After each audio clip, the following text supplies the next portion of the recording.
मंडळी, हा टी-आर-पीचा जमाना आहे. ज्या मालिकांचा टी-आर-पी चांगला असतो त्या मालिका वाहिन्यांवरती तग धरून असतात. मात्र ज्या मालिकांचा टी-आर-पी खालावतो त्या मालिका लवकरच प्रेक्षकांचा निरोप घेताना दिसतायत. अशातच आता पूजा सावंतची निर्मिती असलेली मालिका बंद होणार असल्याचं कळतंय. तर सन मराठी वाहिनीवरील लोकप्रिय मालिका प्रेमाचं रंग यावे ही मालिका लवकरच बंद होणार असल्याची माहिती सूत्रांकडून मिळते. तर अक्षरा आणि सुंदर यांची प्रेमकथा असलेली ही मालिका फेब्रुवारी 2023 रोजी प्रेक्षकांच्या भेटीला आली होती. या मालिकेने प्रेक्षकांच्या मनात एक वेगळं स्थान निर्माण केलं होतं. मात्र आता या मालिकेला प्रेक्षकांचा निरोप घ्यावा लागत आहे.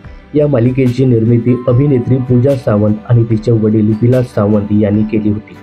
पूजा सावंत आणि तिचे वडील विलास सावंत हे या मालिकेच्या सेटवरती सण समारंभाच्या शूटिंगला वेळोवेळी उपस्थित राहायचे. या दोघांव्यतिरिक्त अभिनेते अमोल कोल्हे यांनी सुद्धा या मालिकेच्या प्रोडक्शनची जबाबदारी सांभाळली होती. मात्र आता त्यांची निर्मिती असलेली प्रेमाचं रंग यावे ही मालिका निरोप घेत असून त्या मालिकेच्या जागेवरती नवी मालिका लवकरच दाखल होत आहे. तर पूजा सावंतच्या निर्मित केलेल्या मालिकेविषयी तुम्हाला काय सांगायचं यासोबतच सन मराठीवरील मालिकांबद्दल तुमचं काय मत आहे कमेंट्स करून नक्की सांगा. मनोरंजन क्षेत्रातील अशाच फिल्मी अपडेट्स जाणून घेण्यासाठी चॅनलला सबस्क्राईब आणि फॉलो करायला विसरू नका.